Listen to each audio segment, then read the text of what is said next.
Imagine कीजिए, जगह दुनिया का सबसे ऊंचा बैटलफील्ड, टेम्परेचर -30 डिग्रीज और हाइट 18,000 फीट। ऑक्सीजन इतनी कम कि सांस लेना भी एक जंग जीतने जैसा लगे। और दुश्मन आपसे हजारों फीट ऊपर बैठा है, जहां से वो आपको देख सकता है लेकिन आप उसे नहीं। दोस्तों, 1999 का कारगिल वॉर सिर्फ दो देशों के बीच की लड़ाई नहीं थी। ये कहानी है एक विश्वासघात की, ये कहानी है पीठ में भोंके गए खंजर की। लेकिन ये कहानी उन इंडियन सोल्जर्स की भी है जिन्होंने साइंस और मिलिट्री लॉजिक को गलत साबित कर दिया। कैसे इंडियन आर्मी ने नीचे खड़े होकर ऊपर बैठे दुश्मन को धूल चटा दी, आज हम डिकोड करेंगे। ऑपरेशन विजय।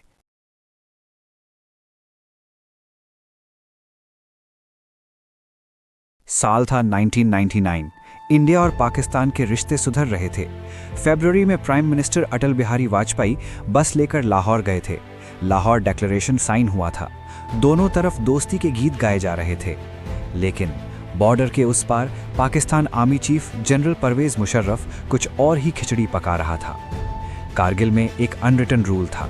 सर्दियों में, विंटर्स में, जब बर्फबारी बहुत ज़्यादा होती थी तो इंडिया और पाकिस्तान दोनों अपनी आर्मीज़ को हाई ऑल्टीट्यूड पोस्ट से नीचे बुला लेते थे, क्योंकि वहाँ रहना इंसान के लिए नामुमकिन था। इसका फ़ायदा उठाकर मुशर्रफ ने लॉन्च किया ऑपरेशन बद्र। प्लान सिंपल लेकिन ख़तरनाक था। जब इंडियन पोस्ट्स खाली हों तो चुपके से वहाँ अपने सोल्जर्स और टेररिस्ट्स को भेज दो। टारगेट था NH-1D, नेशनल हाईवे 1D। ये वो रोड है जो श्रीनगर को लेह से जोड़ती है। अगर पाकिस्तान इस रोड को काट देता तो सियाचिन और लद्दाख इंडिया से अलग हो जाते। पाकिस्तान को लगा था कि इंडिया डर जाएगा, न्यूक्लियर वॉर के डर से चुप बैठेगा, लेकिन ये उनकी सबसे बड़ी गलती थी।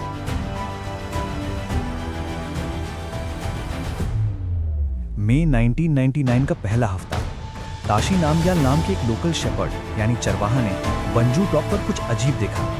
कुछ लोग पठानी सूट पहने हुए बंकर्स बना रहे थे। उसने तुरंत इंडियन आर्मी को खबर दी। शुरुआत में आर्मी को लगा कि कुछ टेररिस्ट्स इन्फिल्ट्रेट कर गए हैं। उन्हें अंदाजा नहीं था कि दुश्मन की तादाद हजारों में है। सच्चाई पता लगाने के लिए कैप्टन सौरभ कालिया और उनके 5 साथी पेट्रोल पर निकले, लेकिन दुश्मन पहले से घात लगाकर बैठा था। उन्हें चारों तरफ से घेर लिया गया। एमुनेशन खत्म होने के बाद उन्हें कैप्चर कर लिया गया। दोस्तों, जो उनके साथ हुआ वो मैं शब्दों में बयान नहीं कर सकता। 22 दिनों तक उन्हें टॉर्चर किया गया। इंटरनेशनल लॉज की धज्जियां उड़ा दी गईं। जब उनके बॉडीज वापस आए तो पूरे देश का खून खौल उठा। अब ये क्लियर हो चुका था, ये कोई छोटी मोटी घुसपैठ नहीं थी, ये वॉर थी। मैप देखिए, मुश्को, द्रास, कक्सर और बटालिक, करीब 150 किलोमीटर के एरिया में दुश्मन हमारी ही पोस्ट पर कब्जा करके बैठा था।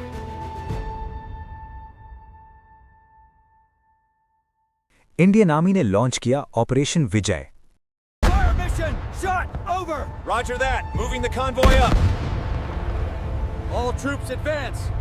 लेकिन चैलेंज बहुत बड़ा था।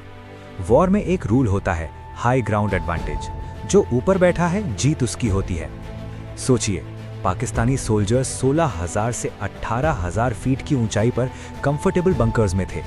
उनके पास हैवी मशीन गन्स थीं, और हमारे सोल्जर्स, उन्हें नीचे से ओपन में सीधी खड़ी पहाड़ियों पर चढ़ना था। अगर वो दिन में चढ़ते तो दुश्मन उन्हें आसानी से टारगेट कर लेता। इसलिए हमारे जवानों ने फैसला किया, हम रात को चढ़ेंगे, माइनस टेम्परेचर में बिना दिखे। सबसे पहला और सबसे इंपॉर्टेंट टारगेट था टोलोलिंग। टोलोलिंग वो चोटी थी जहां से दुश्मन हाईवे पर सीधी फायरिंग कर रहा था। इसे जीतना डू और डाई सिचुएशन थी। राजपुताना राइफल्स को यह जिम्मेदारी मिली। मेजर राजेश अधिकारी जैसे ब्रेव हार्ट्स ने अपनी जान की बाजी लगा दी। रात भर लड़ाई चली, हैंड टू हैंड कॉम्बैट हुआ, और फाइनली 13 जून को टोलोलिंग पर तिरंगा लहरा दिया गया। ये कारगिल वॉर का टर्निंग पॉइंट था। इंडियन आर्मी ने मैसेज दे दिया था, हम रुकने वाले नहीं हैं। सिर्फ जमीन पर नहीं, आसमान में भी जंग शुरू हो गई थी। एयरफोर्स ने लॉन्च किया ऑपरेशन सफेद सागर।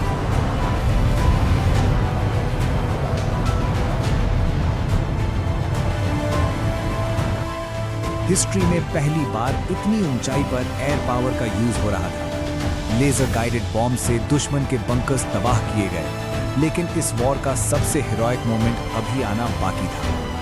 टारगेट था टाइगर हिल, सबसे ऊंची और सबसे मुश्किल चोटी। यहाँ एंट्री होती है कैप्टन विक्रम बत्रा की, कोड नेम शेर शाह।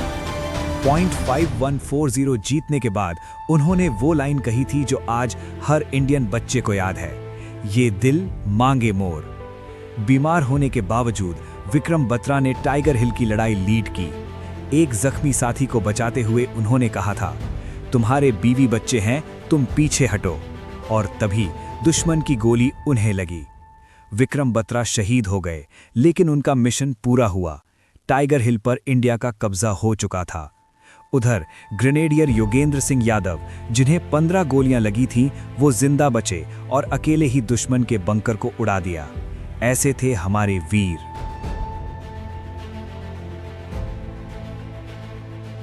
मैदान जंग में पाकिस्तान हार रहा था और डिप्लोमेसी में भी वो अकेला पड़ गया था। पाकिस्तान के प्राइम मिनिस्टर नवाज शरीफ मदद मांगने अमेरिका गए, लेकिन यूएस प्रेसिडेंट बिल क्लिंटन ने साफ कह दिया, पहले अपनी फौज को वापस बुलाओ। पाकिस्तान की सप्लाई लाइंस कट चुकी थीं, उनके सोल्जर्स का मोराल टूट चुका था। इंडिया ने चारों तरफ से घेरा डाल दिया था। फाइनली 26 जुलाई 1999 इंडियन आर्मी ने अनाउंस किया कि ऑपरेशन विजय सक्सेसफुल रहा। एक एक घुसपैठिए को या तो मार दिया गया या खदेड़ दिया गया। हम जीत गए, लेकिन इस जीत की कीमत बहुत बड़ी थी। 527 ये सिर्फ एक नंबर नहीं है, ये 527 बेटे, भाई और पिता थे जो कभी घर वापस नहीं लौटे। कारगिल वॉर ने दुनिया को दिखा दिया कि इंडियन आर्मी के पास शायद उस वक्त बेस्ट टेक्नोलॉजी नहीं थी, लेकिन उनके पास जो जिगर था वो दुनिया की किसी फैक्ट्री में नहीं बनता। आज जब हम अपने घरों में चैन से सोते हैं तो वो इसलिए क्योंकि 18,000 फीट ऊपर कोई जाग रहा है। अगर इस वीडियो ने आपके अंदर देशभक्ति की आग जगाई हो तो इसे शेयर जरूर करें। उन 527 वीरों के लिए कमेंट सेक्शन में जय हिंद लिखना ना भूलें। मिलते हैं अगले वीडियो में। जय हिंद।